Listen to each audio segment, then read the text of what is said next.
कैसे अपने दिमाग से ज्यादा विचारों को निकालकर ज्यादा सोचने वाली बीमारी को खत्म किया जा सकता है और अपने मन और दिमाग को कैसे स्थिर किया जा सकता है, इस विषय पर आज की रोचक कहानी आधारित है। तो चलिए आज की कहानी की शुरुआत करते हैं। दोस्तों, हर कोई यह कहता है क्या हमें जरूरत से ज्यादा नहीं सोचना चाहिए, लेकिन क्या आपने एक पल के लिए यह सोचा है कि जितने भी आजकल आविष्कार हुए हैं, जितने भी वैज्ञानिकों ने किसी चीज का आविष्कार किया है, वह सब उनकी गहरी सोच का ही नतीजा है। अगर वे लोग इतना ना सोचते, इतने गहन चिंता ना करते, तो वे भला इस प्रकार के आविष्कार कैसे कर पाते। अब आपके मन में यह प्रश्न उठ रहा होगा कि आखिर यह भी तो सत्य ही है। फिर आखिर लोग ऐसा क्यों कहते हैं कि हमें ज्यादा नहीं सोचना चाहिए। ज्यादा सोचना हमारे लिए हानिकारक होता है, यह हमें गंभीर बीमारियों की तरफ ले जाता है। तो अब यहां पर प्रश्न यह उठता है कि क्या यह सच है, क्या हमें ज्यादा नहीं सोचना चाहिए? क्योंकि अगर ऐसा है तो इतने बड़े बड़े आविष्कार कभी नहीं हो पाते। लेकिन समझने वाली बात यहां पर यह है कि हम किस विषय के बारे में सोच रहे हैं, यह ज्यादा महत्वपूर्ण है। किस विषय पर हम गहरी सोच रखते हैं, यह ज्यादा महत्वपूर्ण है। यदि हमारी सोच सही दिशा में है, हमारी सोच सही विषय के लिए है, तो हमारी सोच ही हमें हमारी मंजिल तक पहुंचाने के लिए रास्ता खुद ब खुद तैयार करेगी। लेकिन यदि हमारी सोच बिखरी पड़ी है, तरह तरह के विचार हमारे मन में मरे पड़े हैं, हमारी सोच अलग अलग दिशाओं में भाग रही है, तो ऐसी सोच हमारे लिए आत्मघाती बन जाती है। जिस प्रकार एक नदी जो केवल एक ही दिशा में बहती है और उसका बहाव एक ही तरफ होता है, ठीक उसी प्रकार हमारी सोच भी एक ही दिशा में होनी चाहिए, एक ही विषय पर होनी चाहिए, तभी वह हमारे लिए एक वरदान साबित होती है। लेकिन जरा सोचिए, यदि वही नदी अपनी धाराएं यहां वहां बिखेर दे, वो अलग अलग दिशाओं में बहने लगे, तो इससे क्या लोगों को नुकसान नहीं होगा? तो इससे क्या वह विनाशकारी नहीं बन जाएगी? दोस्तों, आपने देखा होगा कि सर्दियों के समय पर लोग अक्सर आग तापते हैं, और यह आग तापना उस समय हर किसी को पसंद होता है। हर कोई आग तापकर अपने शरीर के तापमान को व्यवस्थित करने का प्रयास करते हैं, और सर्दियों में आग तापने से हमें बहुत आनंद भी मिलता है। लेकिन यह आग हम थोड़ी दूर रहकर ही ताप सकते हैं। यदि हम उसमें अपना हाथ ही डाल दें, तो क्या वो आग हमें जला नहीं देगी? ठीक उसी प्रकार हमारी सोच भी होती है। हमारी सोच की सही दिशा और सही मूल्यांकन होना अति आवश्यक है। इसलिए अपनी सोच को एक सही दिशा देना अति आवश्यक है। और यह किस विषय पर है, इस पर भी आपका ध्यान होना चाहिए, तभी यह आपके लिए वरदान साबित होगी। अन्यथा यदि आप बेवजह की सोच में लगे हुए हैं, आपकी सोच तरह तरह की दिशाओं में घूम रही है, तरह तरह के विषयों पर है, और आपको यह खुद नहीं पता कि आप किस विषय पर ध्यान रख रहे हैं, तो फिर यह आपके लिए एक अभिशाप भी साबित हो सकती है। इसे और अच्छे से समझने के लिए आज की जो कहानी मैं आपको सुनाने जा रहा हूं, इस कहानी के माध्यम से आप यह समझ सकेंगे कि आपको किस दिशा में सोचना चाहिए, कैसे सोचना चाहिए, और जिस सोच के कारण आप हमेशा परेशान रहते हैं, हमेशा चिंतित रहते हैं, यही आपकी कमजोरी आपकी ताकत बन जाएगी। आपको सोचने का एक नया नजरिया मिलेगा, आपको सोचने का एक नया रास्ता मिलेगा। इसलिए इस कहानी को अंत तक जरूर देखिएगा। ये कहानी बहुत समय पहले की है, जब लोग पैदल ही सफर किया करते थे। लोगों के पास उतने संसाधन नहीं थे कि वह एक जगह से दूसरी जगह के लिए किसी साधन का उपयोग कर सके। जब किसी को एक नगर से दूसरे नगर में जाना होता था, तो वे लोग पैदल ही जाया करते थे या फिर घोड़ा गाड़ी का इस्तेमाल किया करते थे, जिस कारण उन्हें एक नगर से दूसरे नगर जाने तक अत्यधिक समय लगाना पड़ता था। कई कई बार तो 3 दिन भी लग जाते थे। उस समय की बात है, एक छोटा सा गांव था। उस गांव का नाम था श्यामपुर, और उस गांव में एक युवक रहता था जिसका नाम था अशोक। अशोक अभी नौजवान था, उसकी उम्र केवल 25 वर्ष थी, और वह बिल्कुल हट्टा कट्टा था, नौजवान था, उसके अंदर जोश और उत्साह भरा हुआ था। वह किसी भी काम को पूरी मन, लगन और मेहनत के साथ करता था, और अपने कामों को अंजाम तक पहुंचाकर ही वह दम लिया करता था। और तो और जब भी वह किसी के साथ कुछ बुरा होता हुआ देखता, तो वह चुप नहीं बैठता, बल्कि उसके खिलाफ वह आवाज उठाता, उसका विरोध किया करता, जब तक कि सामने वाला अपनी गलती का एहसास ना कर ले, उसके लिए वह माफी ना मांग ले, या फिर उसका हर्जाना देने के लिए वह तैयार ना हो जाए। अशोक की मां पहले ही गुजर चुकी थी। अब उसके घर में कोई बचा था तो वह थे उसके पिता, जो अशोक से बहुत प्रेम करते थे और वह अशोक के इस स्वभाव के बारे में भी भली भांति जानते थे। और वह अशोक के इस स्वभाव के कारण ही अत्यधिक चिंतित भी रहते थे, क्योंकि वह जानते थे अशोक बहुत ही आक्रामक स्वभाव का है, जिस कारण उनके मन में हमेशा एक डर बैठा रहता था। वह हमेशा चिंतित रहते थे कि अशोक अपनी जवानी में कुछ गलत ना कर बैठे। और जब भी अशोक किसी काम के सिलसिले में एक नगर से दूसरे नगर की ओर जाता तो उसे कई दिन लग जाते थे। कई दिनों तक वह घर वापस ही नहीं लौटता था। इस बीच अशोक के पिता बहुत चिंतित रहते। वह हमेशा कुछ ना कुछ अनहोनी को लेकर सोचते रहते। वो ये सोचते कि मेरे बेटे के साथ कुछ गलत ना हो जाए। इस तरह के कई ख्याल उनके मन में घूमते रहते अपने बेटे की चिंता में। वह कभी कभार तो खाना पीना तक भी भूल जाया करते थे। जब तक अशोक घर नहीं लौटता था तब तक वह हमेशा चिंता में ही रहते, हमेशा कुछ न कुछ अनहोनी के बारे में ही सोचा करते। और यह बात पूरे गांव को अच्छी तरह पता थी। और उस गांव में अशोक के कुछ दुश्मन भी थे, जिन्हें यह बात अच्छे से पता थी कि अशोक के पिता अशोक को लेकर अत्यधिक चिंतित रहते हैं और वह अत्यधिक सोचते हैं। एक बार अशोक किसी काम से दूसरे नगर की ओर गया था और अशोक के दुश्मनों ने इस बात का फायदा उठाया। अशोक के दुश्मनों ने पूरे गांव में यह बात फैला दी। केशव की घोड़ा गाड़ी रास्ते में ही पलट गई। दूसरी तरफ अतिरिक्त गहरी खाई थी और अशोक उसी में जा गिरा, जिससे उसकी मृत्यु हो गई। यह बात पूरे गांव में आग की तरफ फैल गई और यह बात धीरे धीरे अशोक के पिता के कानों में भी पड़ी। अशोक के पिता ने जैसे ही यह बात सुनी तो उनके पैरों तले जमीन खिसक गई और उन्हें यह समझ नहीं आया कि वह क्या करें। उनका इकलौता पुत्र था जो अब इस दुनिया में नहीं रहा। इस छोटे से ख्याल ने उनके मन को पूरी तरह से तोड़ दिया। वह अंदर से पूरी तरह से टूट चुके थे, बिखर चुके थे। उनकी आंखों से झझर आंसू बह रहे थे। देखते ही देखते अचानक वह जमीन पर गिर पड़े और बेहोश हो गए। लेकिन अच्छी बात यह थी कि वहां पर गांव के आसपास के कुछ लोग उपस्थित थे। उन्होंने तुरंत ही उन्हें उठाया और वैद्य के पास ले गए। वैद्य ने जांच पड़ताल की और उन्हें एक दवा दी, जिससे अशोक के पिता की जान तो बच गई। लेकिन अभी उनके मन में बस वही ख्याल घूम रहा था। अब भी उनका दिल बैठा जा रहा था। वह यह समझ नहीं पा रहे थे कि वह किस तरह से यह पता करें कि उनका बेटा कहां है और उसे क्या हुआ है। ऐसा कोई साधन भी नहीं था जिसे वह अपने बेटे की खबर ले सके, जिस कारण वह तिल तिल मरे जा रहे थे। उनका मन बैठा जा रहा था। वह अपने बेटे को देखना चाहते थे, जिस कारण उनकी हालत दिन ब दिन खराब होती जा रही थी। कुछ दिनों बाद अशोक अपना काम खत्म करके घर वापस लौटा और जब वह घर वापस आया तो उसे पता चला कि उसके पीछे गांव में क्या हुआ है। जैसे ही उसे यह पता चला वह अत्यधिक क्रोधित हो उठा। वह यह जानता था कि यह किसकी हरकत है, लेकिन सबसे पहले वह अपने आप को शांत करके अपने पिता के पास जाता है, उनसे उनकी खैर खबर लेता है। और जब अशोक के पिता अशोक को देखते हैं तो मन ही मन वह बहुत प्रसन्न होते हैं और अपने बेटे को देखकर उनकी सांस में सांस आती है। उसके बाद अशोक अपने पिता से कहता है पिताजी, ये बात आपसे किसने कही थी कि मेरी घोड़ा गाड़ी रास्ते में पलट गई थी और मैं गहरी खाई में जा गिरा था, जिस कारण मेरी मृत्यु हो गई। ये झूठी खबर आप तक किसने पहुंचाई? इस पर उसके पिता कहते हैं, बेटा, गांव में हर कोई केवल एक ही बात कह रहा था और यह बात मेरे भी कानों में पड़ी। मैं नहीं जानता ये बात कहां से आई और किसने कही, लेकिन जब से मैंने ये बात सुनी थी मेरा तो मन बैठा जा रहा था। मैं अंदर से पूरी तरह से टूट चुका था। मैं तो तुम्हें बस आखिरी बार देखना चाहता था कि तुम कैसे हो, कहां हो, तुम ठीक भी हो या नहीं। तब अशोक क्रोधित होकर अपने पिता से कहता है, पिताजी, मैं जानता हूं ये सब किसकी हरकत है। मैं उन्हें अच्छी तरह से जानता हूं। ये सब मेरे उन दुश्मनों का किया करा है और मैं उनकी गलती के लिए उन्हें कभी माफ नहीं करूंगा। मैं उसके लिए उन्हें सजा दूंगा। आप बस देखते जाओ मैं किस तरह से उन्हें उनके अंजाम तक पहुंचाता। और हां, आप मुझे रोकने बिल्कुल मत आइएगा। लेकिन अशोक के पिता तो अशोक की खैरियत चाहते थे। वह नहीं चाहते थे कि अशोक किसी बड़े संकट में फंस जाए।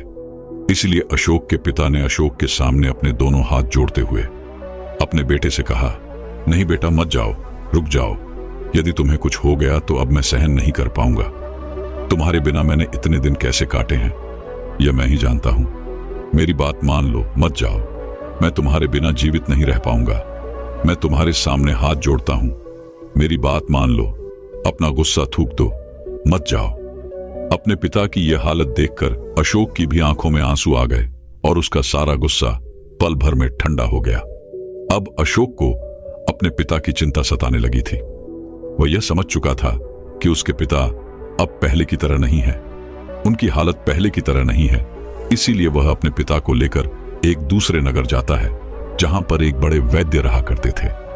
वह उन वैद्य को अपने पिता को दिखाता है। वह वैद्य अशोक के पिता की नब्ज देखकर उन्हें कुछ दवाइयां देते हैं और साथ ही अशोक से यह भी कहते हैं, बेटा, तुम्हारे पिता को कुछ भी नहीं हुआ है, लेकिन फिर भी मैं यह कुछ दवाइयां दे रहा हूं, इसे तुम समय समय पर इन्हें खिला देना। वैसे तो इन्हें कोई रोग नहीं, बस इन्हें ज्यादा सोचने की परेशानी है और वास्तविक तौर पर ऐसी कोई बीमारी नहीं होती जिसकी दवा मैं तुम्हें दे सकूं। इसे तो इंसान को स्वयं ही काबू करना पड़ता है। उस वैद्य की ये सारी बातें सुनकर अशोक अपने पिता को लेकर वापस घर लौट आता है, लेकिन अब से अशोक एक बड़ी परेशानी में फंस चुका था। अब वह अपने व्यापार को और आगे नहीं बढ़ा पा रहा था। उसे अपना व्यापार करने के लिए एक नगर से दूसरे नगर जाना पड़ता था, लेकिन वह अपने पिता की इस हालत के कारण अब कहीं भी नहीं जा पा रहा था, जिससे उसका व्यापार धीरे धीरे कम होता जा रहा था। वह जब भी किसी नगर जाने की सोचता तो उसके मन में बस यही ख्याल आता कि मैं एक बार फिर किसी नगर की ओर गया और वहां से आने में मुझे अत्यधिक समय लगा तो मेरे पिताजी की हालत फिर से खराब हो जाएगी। उनकी ज्यादा सोचने की यह बीमारी उन्हें और भी ज्यादा परेशान कर देगी। वो और भी ज्यादा चिंतित हो जाएंगे, जिस कारण अशोक कहीं भी नहीं जा पा रहा था और अशोक इसी बात से अत्यधिक परेशान रहने लगा, चिंतित रहने लगा। उसे यह समझ नहीं आ रहा था कि वह क्या करे, किस तरह से अपने पिता की इस परेशानी को दूर करे। उसने कई बार प्यार से अपने पिता को समझाने की कोशिश की, उन्हें मनाने का हर मुमकिन प्रयास किया, उन्हें यह विश्वास भी दिलाने का प्रयास किया कि पिताजी मुझे कुछ नहीं होगा, मैं बिल्कुल ठीक रहूंगा, मैं केवल अपने काम के सिलसिले में दूसरे नगर जा रहा हूं, आप चिंता न करो, मैं सही सलामत फिर लौट आऊंगा। लेकिन उसके पिता मानने को तैयार ही नहीं थे। वह अपने पुत्र से कहते हैं, बेटा, मैं जानबूझकर यह सब नहीं सोचता, लेकिन मेरा मन ऐसा है ही कि वह तरह तरह की बातें सोचने लगता है।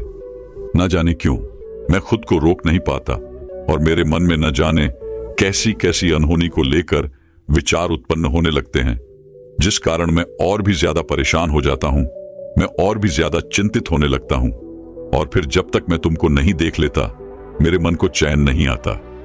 अब तुम ही बताओ मैं क्या करूं। अशोक को अपने पिता की सारी बातें सही लगी, लेकिन एक व्यक्ति को अपने जीवन में कर्म तो करने ही पड़ते, बिना कर्मों के उसका जीवन कर्महीन हो जाता है। और इसी प्रकार अशोक का जीवन भी कुछ इसी मोड़ पर आ चुका था। वह किसी भी काम को करने के लिए बाहर नहीं जा पा रहा था, अपने व्यापार को बढ़ाने के लिए बाहर नहीं निकल पा रहा था, जिस कारण धीरे धीरे उसका व्यापार चौपट होने लगा।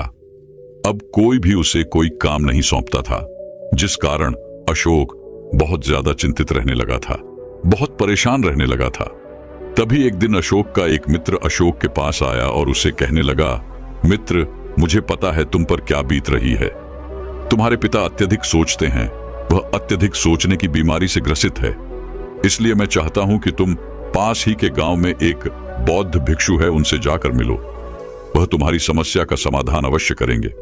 वह इंसानी दिमाग और उनकी विचारधाराओं के बारे में बातें करते हैं। वे विचारों के बारे में बड़ा ज्ञान रखते हैं। मेरी राय में तुम्हें उनके पास अवश्य जाना चाहिए। अपने मित्र की यह बात सुनकर अशोक के मन में एक नई उम्मीद जग उठी और तुरंत ही अपने पिता को लेकर उन बौद्ध भिक्षु के पास पहुंच गया। जब अशोक और उसके पिता वहां पहुंचे तो वह बौद्ध भिक्षु ध्यान में लीन थे। वह दोनों शांति से उनके सामने बैठ गए और उनके ध्यान से बाहर आने का इंतजार करने लगे। जैसे ही उन बौद्ध भिक्षु ने अपनी आंखें खोली, अशोक और उनके पिता ने उन्हें प्रणाम किया, लेकिन बदले में उन बौद्ध भिक्षु ने उन्हें कोई जवाब नहीं दिया। वह चुपचाप यूं ही बैठे रहे और कुछ देर बाद वह अशोक से पूछते हैं, भंते, तुम्हारे आने का क्या कारण है? तुम यहां पर क्यों आए हो? उन बौद्ध भिक्षु के इस प्रश्न का जवाब देते हुए अशोक ने उन्हें अपनी सारी परेशानियां बता दी। तभी वह बौद्ध भिक्षु अशोक से कहते हैं, हम इंसान अपनी बुद्धि को समझ नहीं पाते। हमारी बुद्धि हमारी सबसे अच्छी साथी होती है, सबसे अच्छी गुरु होती है, और वही हमारी सबसे बड़ी दुश्मन भी होती है। जैसा कि तुमने बताया, उस वैद्य ने तुमसे कहा था कि इन्हें कोई बीमारी नहीं है, ये तो केवल जरूरत से ज्यादा सोचते हैं। और इंसान जब अपने मन पर काबू नहीं रख पाता तो वह भला अपने दिमाग पर कैसे काबू करेगा। यह सुनकर अशोक उन बौद्ध भिक्षु से कहता है महाराज, इसी का जवाब जानने के लिए तो मैं आज आपके पास आया हूं। यदि इसका कोई हल आप मुझे बता सके तो आपकी बहुत कृपा होगी। आपके इस उपाय के कारण मेरे पिताजी ठीक हो जाएंगे और ज्यादा सोचने की इस समस्या से निजात पा सकेंगे। तभी वह बौद्ध भिक्षु अशोक से कहते हैं, भंते, ज्यादा सोचना कोई गलत बात नहीं है, कोई बुरी बात नहीं है, लेकिन इंसान अक्सर उन्हीं चीजों के बारे में अतिरिक्त सोचता है जो उसके काम की होती ही नहीं, जिससे उसके जीवन पर कोई प्रभाव नहीं पड़ने वाला होता। जो बातें व्यर्थ की होती है वही चीजें वह हमेशा सोचता रहता है। अर्थात एक व्यक्ति चिंताओं के साथ अपने आप को कुछ इस तरह से चिपका लेता है कि वह उसे छूटना ही नहीं चाहता। इसलिए आज मैं तुम्हें ऐसे 6 सिद्धांत बताने वाला हूं जिसे अपने जीवन में उतारकर तुम्हारे पिता ज्यादा सोचने की इस बीमारी से ठीक हो सकते हैं, इस परेशानी से निजात पा सकते हैं। आगे वो बौद्ध भिक्षु अशोक को पहला सूत्र बताते हुए कहते हैं, अपने विचारों को समझना, और इसमें हमें मौन रहकर यह देखना होता है कि हमारे मन में किस तरह के विचार उत्पन्न हो रहे हैं, किस तरह की सोच हमारे मन में है। हम अपने आप को जान पाते हैं, समझ पाते हैं, और जब हम मौन होते हैं तो हम किसी भी प्रक्रिया में शामिल नहीं होते, जिससे हम अपने मन के विचारों को पढ़ सकते हैं, उन्हें भली भांति देख सकते हैं, और यह भी जान सकते हैं कि हमारे मन में किस प्रकार के विचार उठ रहे हैं। और ऐसा करने से धीरे धीरे हमें यह समझ में आने लगता है कि हमारा मन किस प्रकार का है, वह किस प्रकार की सोच रखता है। और तब हम ये भी समझाते हैं कि हमारे विचार किससे संबंधित है, और बस तब हमें यह पता करना होता है कि इन विचारों के उठने का कारण क्या है, क्योंकि यही विचार जो सबसे ज्यादा संख्या में हमारे अंदर आते हैं, हमारे दिमाग में आते हैं, वही हमारा स्वभाव बन जाते हैं। हमारा स्वभाव इसी प्रकार का होता चला जाता है। इसलिए हमें मौन रहकर अपने विचारों पर ध्यान देना चाहिए, इन्हें समझना चाहिए, इन्हें परखना चाहिए, और यह पता करना चाहिए कि यह विचार क्यों उत्पन्न हो रहे हैं। आगे वह बौद्ध भिक्षु अशोक को अगली बात बताते हुए कहते हैं, अपने सारे विचारों को एक ही काम पर लगा दो। वह बौद्ध भिक्षु कहते हैं कि जब भी तुम्हारे मन में ऐसे कोई विचार उत्पन्न हो रहे हों, तब ऐसे वक्त पर तुम किसी ऐसे काम में जुड़ जाओ जिस काम को करना तुम्हें पसंद हो। उस काम में पूरी तरह से शामिल हो जाओ, उस काम को पूरे ध्यान से करने लगो। लेकिन ऐसा करते वक्त तुम्हारा मन, तुम्हारे विचार तुम्हें भटकाने का प्रयास जरूर करेंगे, लेकिन तुम्हें हिम्मत नहीं हारनी है। तुम्हें बार बार अपने मन को पकड़ना होगा, उसे बार बार एक जगह पर केंद्रित करना होगा। और ऐसा मत समझना कि ऐसा केवल एक ही बार में हो जाएगा। इसके लिए तुम्हें सतत निरंतर अभ्यास करना होगा। जब तुम निरंतर इस चीज का अभ्यास करोगे तो तुम देख पाओगे कि देखते ही देखते यह तुम्हारा स्वभाव बन जाएगा, और आप पूरे तरीके से अपने विचारों को संगठित करके किसी भी काम पर अपना पूरा ध्यान लगा पाओगे। किसी भी काम को पूरे मन और लगन के साथ करने में सक्षम हो पाओगे। और जब हम किसी सूत्र को अपने जीवन में उतार रहे होते हैं तो उस समय हमें यह भी ध्यान रखना चाहिए कि हम एक ही विचार के बारे में अपने भीतर की गहराई से सोचें। मान लीजिए आपके मन में कई तरह के विचार उत्पन्न हो रहे हैं और ऐसे में आप यह नहीं समझ पा रहे कि आपको क्या करना चाहिए, तो ऐसे में मौन बैठ जाइए और उसके बाद किसी एक विचार को पकड़िए और उस विचार की गहराई में उतरते चले जाइए, ताकि उस विचार की जड़ तक आप पहुंच सके, यह पता कर सकें कि यह विचार कहां से उत्पन्न हुआ है। और जब आप अपना पूरा ध्यान केवल एक ही विचार पर लगा देंगे, यह जानने में लगा देंगे कि वह विचार कहां से उत्पन्न हुआ है, तो आप उस विषय के बारे में और भी ज्यादा जान पाएंगे, समझ पाएंगे। आप उस विषय के बारे में और भी ज्यादा ज्ञान अर्जित कर पाएंगे। आगे वह बौद्ध भिक्षु अशोक को अगला सूत्र बताते हुए कहते हैं, निरंतर शारीरिक व्यायाम या नाच गाना या फिर कोई भी ऐसे प्रकार की क्रिया जिसमें हमारा मन पूरी तरह से लिप्त हो जाता है, पूरी तरह से शामिल हो जाता है, हम में से हर किसी को कोई ना कोई ऐसा काम जरूर पसंद होता है जिसे करते वक्त हमारे मन में कोई विचार उत्पन्न नहीं होते। हम उसमें पूरी तरह से लिप्त हो जाते हैं। हमारे आसपास क्या घट रहा है यह भी हमें पता नहीं चल पाता, और ऐसा करते वक्त हमारे मन को बहुत सुकून भी मिलता है, हमारे मन को शांति मिलती है। और यदि आपको यह बात पता है और उसके बाद भी आप इस क्रिया को नहीं करते, तो इसमें गलती किसकी है, इस बारे में विचार जरूर कीजिएगा। आगे वह बौद्ध भिक्षु अशोक को अगला सूत्र बताते हुए कहते हैं, जब हमारे दिमाग में तरह तरह के विचार उत्पन्न होते हैं, जब हमारा मन हमें तरह तरह के विचारों में फंसा देता है, तो ऐसे समय पर हमारा दिमाग गर्म होने लगता है और उसकी ऊर्जा अत्यधिक खपत होने लगती है और वह ठीक ढंग से काम नहीं कर पाता, वह सोच नहीं पाता, वह समझ नहीं पाता। इसलिए अपने दिमाग को ठंडा रखने के लिए ऐसी चीजें खानी चाहिए जो दिमाग को ठंडक पहुंचाती है, जिससे हमारे शरीर को ठंडक मिलती है, ताकि हमारे पूरे शरीर का रक्तचाप ठंडा रह सके, साधारण रह सके। जैसे कि हरी सब्जियां, ताजे फल, अगर हम इन चीजों का सेवन करते हैं तो हमारा दिमाग एकदम शांत बना रहेगा और हम ज्यादा सोचने समझने में सक्षम हो पाएंगे, और इससे हमारे सामने आने वाली समस्याओं में भी हमारा दिमाग कुछ ना कुछ बेहतर ढंग से तो काम करता ही है।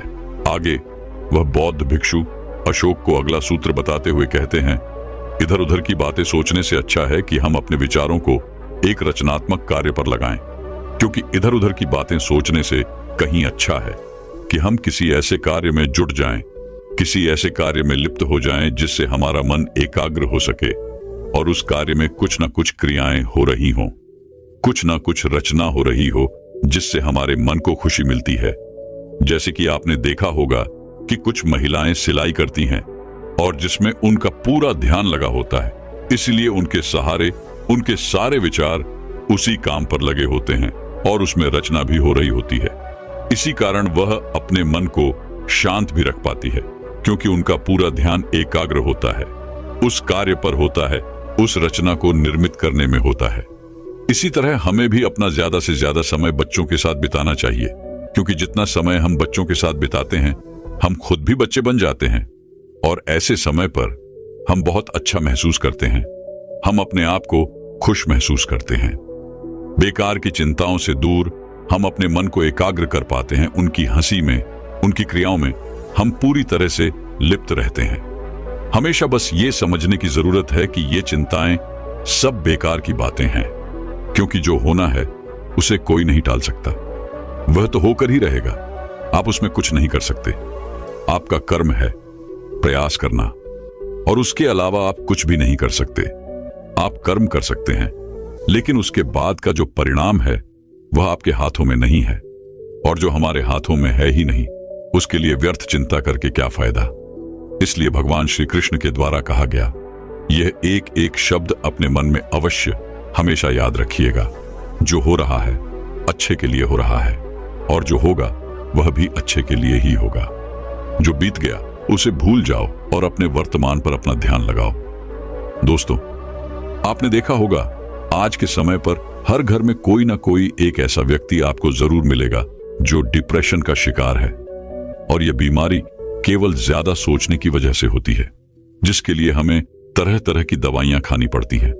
लेकिन जरा आप सोचिए, हमने जो आदत पाली है, इस आदत को क्या हम दवाइयों से ठीक कर सकते हैं? हाँ, ये जरूर हो सकता है कि इन दवाइयों से आपके लिए थोड़ा देर राह जरूर हो, लेकिन यह आपको कभी भी शांति नहीं प्रदान कर सकती, आपके मन को कभी भी एकाग्र नहीं कर सकती। जैसे यदि हम रात में जब सोने जाते हैं तो अधिकांश लोग जो डिप्रेशन के शिकार हैं, उन्हें नींद की गोली दी जाती है, उसे खाकर वह चैन से सो जाते हैं। लेकिन अगले दिन हम क्या करेंगे कि हमें फिर से वही गोलियां खानी चाहिए, और यदि हम ऐसा करते हैं तो हमें उन गोलियों की आदत पड़ जाती है, निरंतर हम उस गोलियों को खाने लगते हैं। इसलिए इन चीजों से दूर रहने का प्रयास करें, अपने मन को शांत बनाए रखें। और आज की यह जो वीडियो है, इसे बनाने का हमारा मुख्य उद्देश्य यही है कि आप अपना इलाज स्वयं कर सकें, क्योंकि हर चीज का इलाज आपके भीतर ही है। ये प्रकृति कुछ इसी तरह से बनाई गई है, बस इसके लिए आपको अपने ऊपर, अपनी सोच पर, अपने दिमाग पर थोड़ा सा काम करने की जरूरत है, थोड़ा सा ध्यान देने की जरूरत है। मैं ऐसा नहीं कहता कि ये दवाइयां बेकार हैं और इन्हें छोड़ दीजिए, बल्कि मैं तो ये कह रहा हूं कि आप इन दवाइयों को लेते लेते भी इन चीजों का निरंतर अभ्यास कर सकते हैं, और जब आप इनके आदी हो जाएं तो आप इन दवाइयों को छोड़ सकते हैं, क्योंकि ये दवाइयां आपको अंदर ही अंदर खोखला बनाती जा रही हैं। इसलिए मेरी आपसे विनती है कि ध्यान की मार को अपनाएं। ध्यान आपके लिए रास्ते खुद ही बना देगा। इसके निरंतर अभ्यास से आप अपने जीवन में डिप्रेशन जैसी बीमारियों से खुद ब खुद बाहर आने लगेंगे, और हर रोज आपके लिए एक नया सवेरा होगा, एक नया दिन होगा। हर रोज एक नया उठता हुआ सूरज आपका इंतजार करेगा।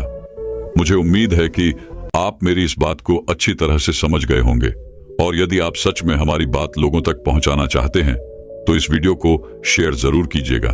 दोस्तों, मैं उम्मीद करता हूं कि यह कहानी सुनने से आपके जीवन में अच्छे बदलाव आए होंगे। आपको इस वीडियो से क्या सीखने मिला ये कमेंट करके जरूर बताएं, और अपने परिवार, दोस्तों या आपके करीबी इंसान के साथ ये कहानी शेयर करके उन्हें भी इस ज्ञान से परिचित करवाएं। बाकी अगर आपको ये वीडियो दिल से अच्छी लगी हो तभी इस वीडियो को लाइक कर देना, और आपने अब तक इस चैनल को सब्सक्राइब न किया हो तो चैनल को सब्सक्राइब भी जरूर कर देना। आपका हर दिन शुभ हो और खुशियों से आपका जीवन भरा रहे। धन्यवाद। नमो बुद्धाय।